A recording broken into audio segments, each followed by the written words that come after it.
Hola a todos, el día de hoy vamos a hablar sobre la exhortación apostólica Evangelii Gaudium de San Francisco. Y yo voy a hablar sobre el capítulo número 1, que habla sobre la transformación misionera de la iglesia. Como podemos ver en Mateo 28, versículo 19 al 20, que dice: "Vayan pues a las gentes de todas las naciones y háganlas mis discípulos, bautizándolas en el nombre del Padre, del Hijo y del Espíritu Santo, y enseñarles a obedecer todo lo que les he mandado a ustedes. Por mi parte, yo estaré con ustedes todos los días hasta el fin del mundo". Palabra de Dios, te alabamos, Señor. Pues se puede ver cuando el Señor ya ha resucitado, envía a los suyos a predicar el Evangelio en todas partes del mundo, en todo tiempo, y pues de manera pues que su fe se vaya conociendo a los demás en cada rincón del mundo. Y el primer punto que vamos a ver es sobre una iglesia en salida. Pues una iglesia en salida pues se está refiriendo como cuando Abraham aceptó el llamado que el Señor le había hecho, igual como Moisés en Éxodos capítulo 3 versículo 10. Y se puede ver que pues todos somos nosotros invitados a aceptar este llamado, a salir de nuestra propia comunidad, para así poder llevar a todos todas partes la luz del Evangelio.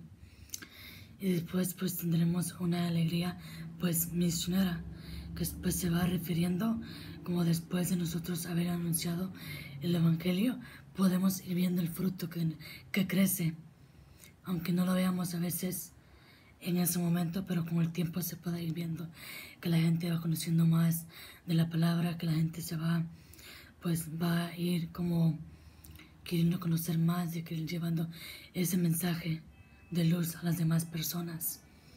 Número 2, del pastoral en conversión, pues como dicen el Concilio Vaticano II, presenta la conversión eclesial como la apertura a una permanente reforma de sí por fidelidad a Jesucristo. Pues es decir que hay pues necesidades, y que la renovación de la iglesia pues consiste esencialmente en el aumento de la firmeza a su vocación.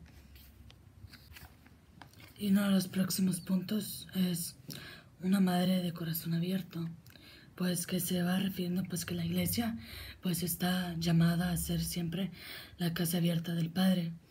Uno de los signos concretos de esta apertura es tener templos con las puertas abiertas en todas partes. De este modo, si alguien quiere seguir una misión de espíritu y se acerca buscando a Dios, no se encontrará con la fragilidad de unas puertas cerradas. Pero hay otras puertas que tampoco se deben cerrar. Todos pueden participar de alguna manera en la vida esencial. Todos pueden entregar a la comunidad, y tampoco las puertas de los sacramentos deberán cerrarse por una razón cualquiera. Y pues también recordar pues que el bautizo a nosotros bautizarnos pues nos abre las puertas a muchas cosas, a nosotros también recibir los demás sacramentos y poder llevar pues una vida cristiana pues como debemos. Gracias. En el capítulo número 2, el Papa Francisco nos exhorta sobre la crisis del compromiso comunitario, y es donde él comparte un discernimiento evangélico. Se refiere a cómo puede deleitar la fe católica en la economía, tanto como en la inequidad que se vive hoy en nuestra sociedad, la familia, y sobre todo también el punto número 2, donde existen las tentaciones ante los agentes de evangelización. Entonces, punto número 1, algunos desafíos en el mundo actual. Él dice no a una economía de exclusión, tanto como el humano se quiere contener nada más al consumo, entonces también así es como se va a tratar nuestra dignidad humana, que nada más se usa y después se tira. Entonces es por eso que desmoroniza la ética y la moralidad de la humanidad. San Juan Crisóstomo dice: no compartir con los pobres los propios bienes es robarles y quitarles la vida. No son nuestros los bienes que tenemos, sino suyos. Es por eso que el Papa Francisco argumenta ante no hacia la opresión y no al tener que ceder las oportunidades para mejor manera de vivir. Entonces también quiere que los ricos sigan compartiendo con los pobres. A pesar de todo, los bienes que tenemos son para compartir y servir a los demás. Y la violencia tiene raíz a través de las injusticias y la inequidad que se vive hoy en nuestra sociedad. Tanto como cuando uno le está queriendo echar más ingredientes al caldo, ya después de tanto tiempo de estar hirviendo y de tener tantos ingredientes de más, entonces puede explotar. Es por eso que la gente se expresa de esta manera y se destalla totalmente por tantas adversidades que tienen que vivir día a día. Es por eso que también habla sobre cómo la familia es la célula básica de la sociedad, el lugar donde se aprende a convivir en la diferencia y a pertenecer a otros, y donde los padres pueden transmitir la fe a sus hijos. Pero también habla sobre la cultura de la fe, especialmente a aquellos jóvenes. Cuando se trata de los desafíos que experimentan los agentes evangelizadores, también habla de 3 puntos o 3 desafíos: el individualismo, crisis de identidad y una caída de fervor. ¿Por qué? Porque cuando nos tenemos objetivos muy grandes, tan grandes que no los podemos alcanzar, nos frustramos y queremos tirar la toalla. O también crisis de identidad. ¿Por qué estoy haciendo este trabajo? ¿Por qué estoy yo comprometido con este ministerio? ¿Por qué lo estoy haciendo? Y caída de fervor. Ya no me da ganas. ¿Por qué no lo hace otra persona? Entonces, aunque sean personas de oración, pero cuando se renueva y se recuerda por qué es que nosotros tenemos la fe que tenemos, es por eso que podremos ayudarnos para poder hacer una comunidad. Y sí, también sobre los jóvenes, y cuando se trata de que también ellos también son agentes que también están queriendo evangelizar y aportar en sus iglesias, habla de que cómo también la falta de las vocaciones es debido a la ausencia de comunidad con un fervor apostólico contagioso, lo cual no entusiasma ni suscita atractivo. Donde hay vida, fervor, ganas de llevar a Cristo a los demás, surgen vocaciones genuas. Entonces, por eso nos exhorta el Papa Francisco a no dejar que nos roben la fuerza misionera, para poder seguir llevando a la palabra hacia los demás allá afuera, donde estamos llamados a querer compartir lo que Dios también se ha hecho presente en nuestras vidas. Saludos a todos, hermanos. Yo soy el Padre Saúl Román López Martínez. Pertenezco a la comunidad de los misioneros servidores de la palabra. Esta exhortación apostólica tiene pues como fin pues animar a nuestra iglesia para poder evangelizar, para poder anunciar la palabra de Dios, para poder anunciarlo a aquellos que están más cercanos. El tercer capítulo precisamente está dividido en 4 partes. Este capítulo tercero tiene como título el anuncio del evangelio, el anuncio del buen mensaje. La primera sección en el cual va a tener el Papa Francisco la oportunidad de anunciar de que todos somos o estamos llamados a anunciar la palabra de Dios. Aunque es muy pequeño el mensaje que vayamos a dejar, aún así es tan importante hacer una pequeña lectura para que nosotros podamos conocer lo que tiene esta exhortación o lo que contiene esta exhortación. Empieza el Papa Francisco con esta pequeña motivación o este pequeño recordatorio para todo el pueblo de Dios. Dice que todo el pueblo debe de anunciar el evangelio, debe de anunciar esa buena nueva, debe de anunciar ese mensaje de salvación. La evangelización es la tarea de toda la iglesia, y toda la iglesia somos los bautizados, somos aquellos que hemos recibido este bautismo y en la cual nosotros tenemos que tener esa prioridad para todos nuestra humanidad. Esta evangelización es una expresión misericordiosa de Dios. Así lo menciona el Papa Francisco, es una expresión misericordiosa, porque en la cual se encuentra este contacto de Dios con el hombre, Dios que busca salvar a su pueblo, busca salvar a la humanidad, busca salvar al hombre que más lo necesita. Todos estamos llamados a eso. También hace mención de que todos somos discípulos y misioneros de Jesucristo. Todos somos discípulos misioneros de Jesucristo. Y también cita el ejemplo de esta mujer samaritana, o también el ejemplo de Pablo, que una vez que se encontraron con Jesucristo, fueron prontamente a anunciar el evangelio. Encontrándose con Jesucristo, todos estamos llamados a anunciar el evangelio. En sí no podemos dar lo que nosotros no tenemos. No podemos dar aquello que no está en nuestra vida, aquello que no está en nuestro corazón. Por lo cual, si no anunciamos esta palabra de Dios, si no anunciamos este evangelio, es porque hace falta este encuentro. Así como Pablo, así como esta mujer samaritana, prontamente fueron al anuncio. También menciona esta expresión del pueblo, que es la piedad popular. Esta espiritualidad popular la llama así. Y en esta espiritualidad popular vemos encarnada a los hombres sencillos. Encarnada, ¿por qué? Porque prácticamente Dios actúa en esta expresión sencilla. El otro punto es precisamente la piedad popular. Una piedad popular que se expresa la sencillez de Dios, vamos a decirlo así, expresa la sencillez también del hombre. En esa piedad popular que en muchos pueblos, en muchas naciones, en todo el mundo, hay una piedad que expresa el amor que el hombre sencillo tiene para con Dios. El hombre sencillo tiene como deseo expresárselo al Señor.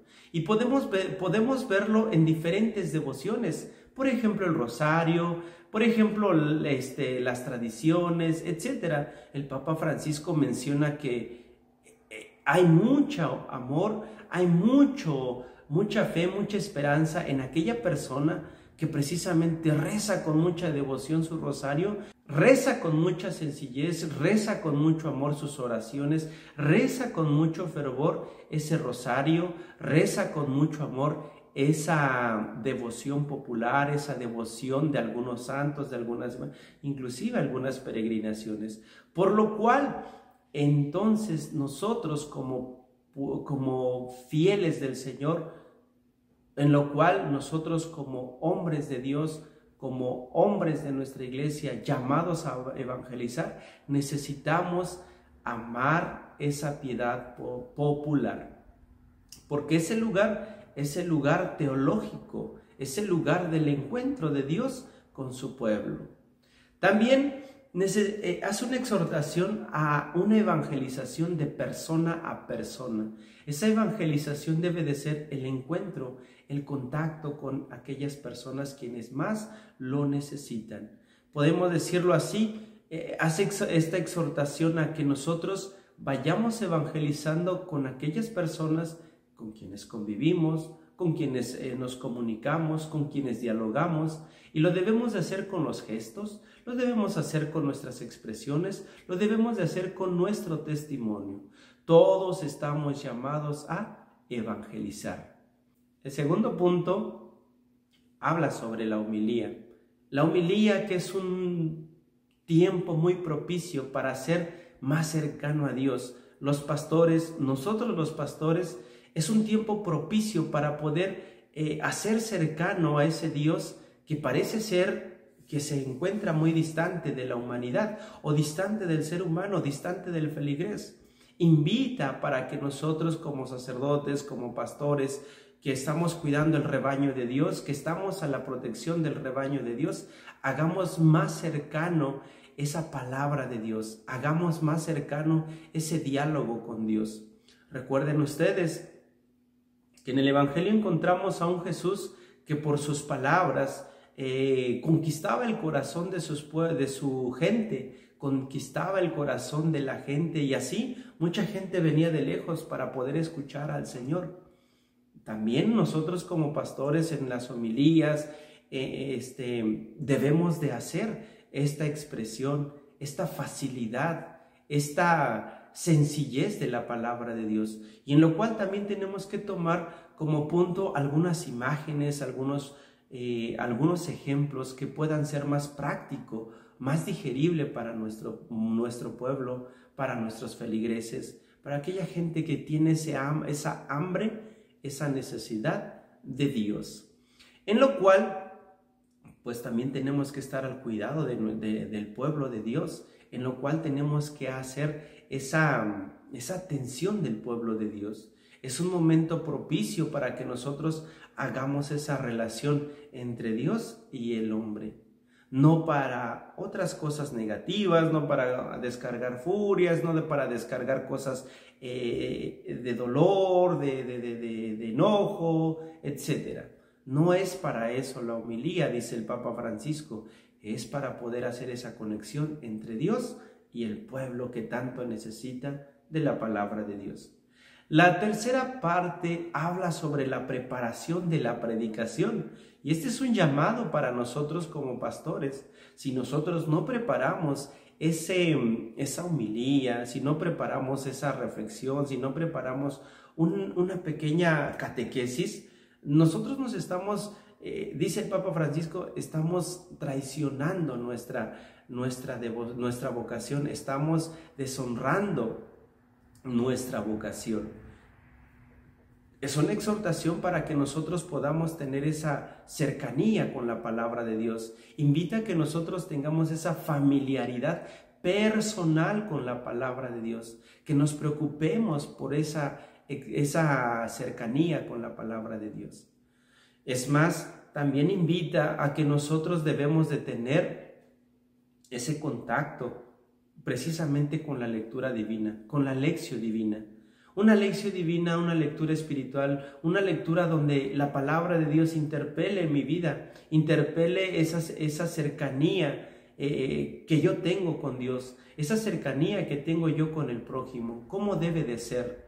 ¿Qué me dice a mí la palabra de Dios? Esas preguntas tan comunes que conocemos para hacer la lectura divina, para hacer una lectura orante, una lectura fructífera. Aparte de comunicárselo al pueblo, también me debe de comunicar a mí el mensaje de la palabra de Dios, que me interpele, que me diga y sobre todo que cuestione y que vaya edificando también mi vida.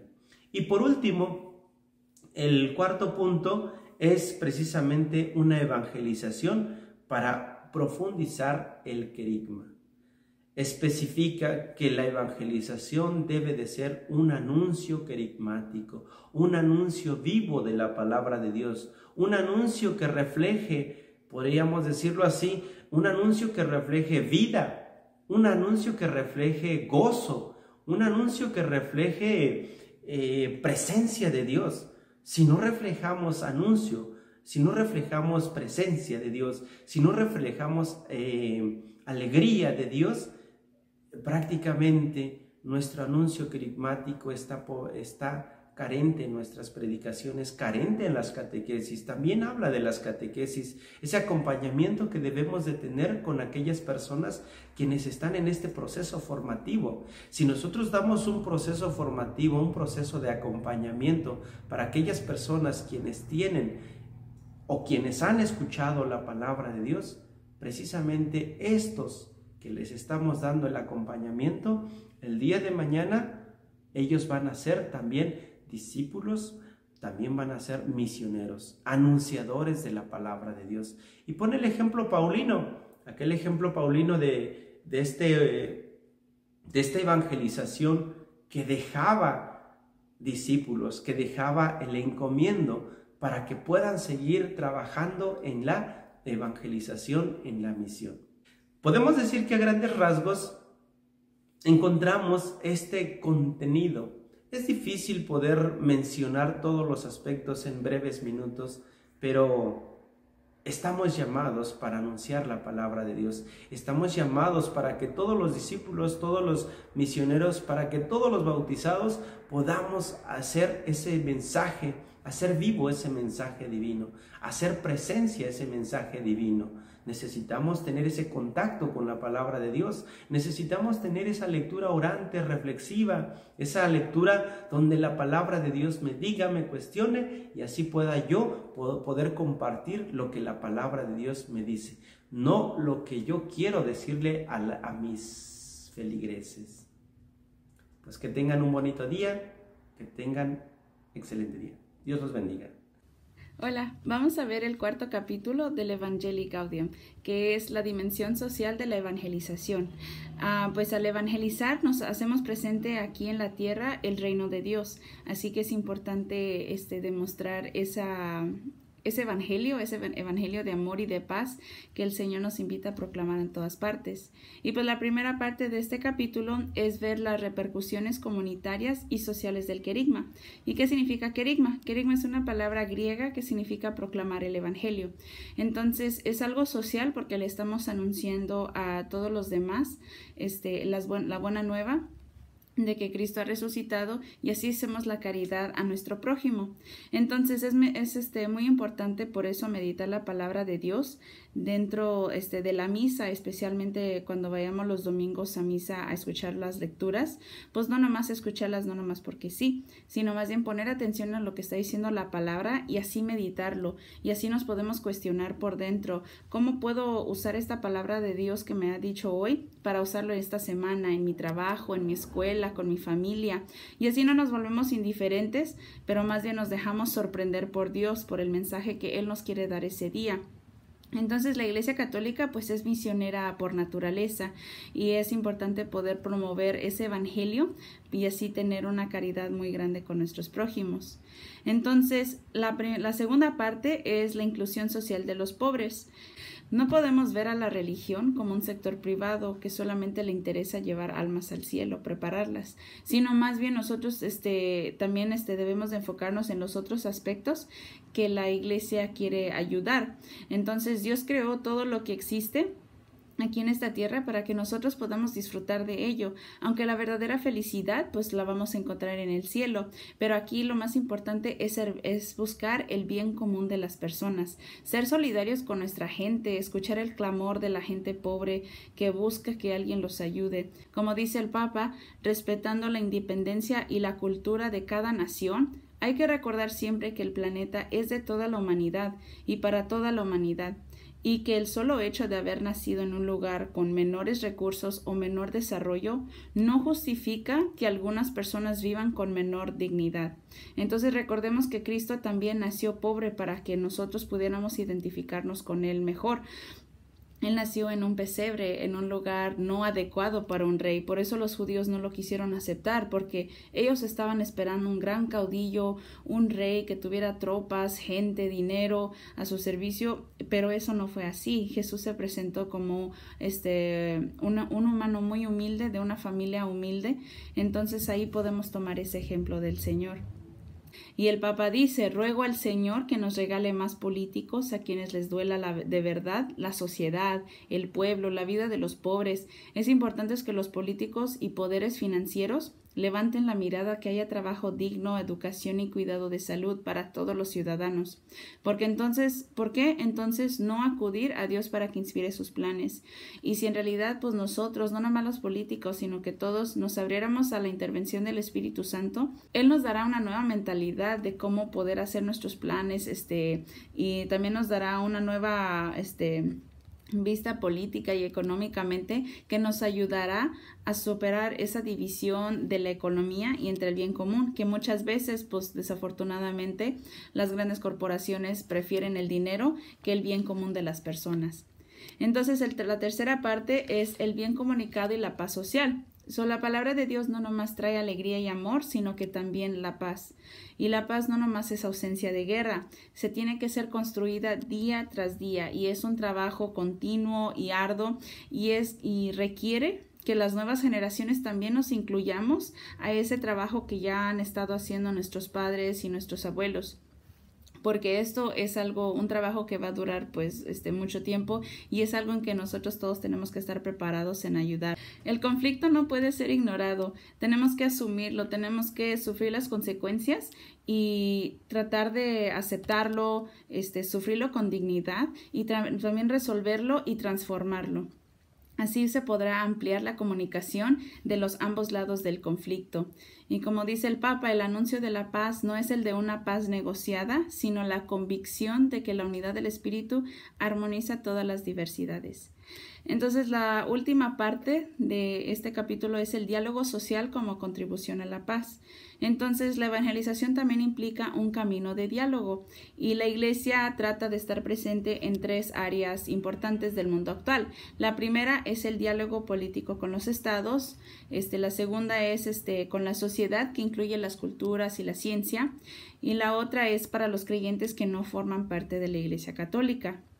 Entonces, nosotros tenemos que estar abiertos para estar en sintonía con las autoridades nacionales e internacionales para buscar el bien común de la humanidad. En el área del Estado, pues la Iglesia Católica trata de encontrar un acuerdo para vivir juntos, de un pacto social y cultural, y ahí es donde se exige mucho una profunda humildad social de ambos lados. La Iglesia pues no va a tener las soluciones para todos los problemas que se puedan presentar, pero trata de acompañar todo con propuestas que puedan responder mejor a la necesidad del bien común de todos y para que primero se valore la dignidad humana. Cuando viene el área de las ciencias, pues la fe no le tiene miedo a la razón. Al contrario, aunque muchos creen que la Iglesia no se quiere meter en eso, más bien la fe busca y confía en la razón, porque la luz de la razón y la de la fe provienen ambas de Dios y no se pueden contradecir, y eso lo dice Santo Tomás Aquino en uno de sus escritos. Y pues la evangelización está atenta a todos los avances científicos para iluminarnos con la luz de la fe y la ley natural, y entonces en orden para procurar de que siempre se respete esa centralidad y el valor supremo de la persona en cada fase de su existencia. Entonces, cuidar al ser humano desde el momento de la concepción hasta la muerte natural. Entonces, la Iglesia también, contrario a la creencia popular, la Iglesia no pretende detener el admirable progreso científico, sino que más bien le agrada y hasta respeta mucho y disfruta reconociendo toda la capacidad que Dios nos ha dado a nosotros seres humanos para seguir creciendo, seguir haciendo nuevas cosas. Entonces, ahora en la última parte, que es la área interreligioso, pues primero la Iglesia no quiere disminuir la presencia del pueblo judío, que ha sido un pueblo escogido por Dios desde la antigua alianza, y no pretende pues separarse de él, porque pues los dos creemos en el mismo Dios. Entonces, ahí más bien tenemos que tener una apertura de la verdad, en el amor, cuando estemos conversando con ellos o con otras sectas que no son cristianas, al igual que con nuestros hermanos protestantes, a pesar de las diferentes maneras de pensar, y así aprenderemos a conocernos mucho mejor y aceptarnos como seres humanos a pesar de nuestras diferentes creencias. Pues muchísimas gracias por participar en esta exhortación apostólica del Papa Francisco. Muchísimas gracias y que Dios los bendiga.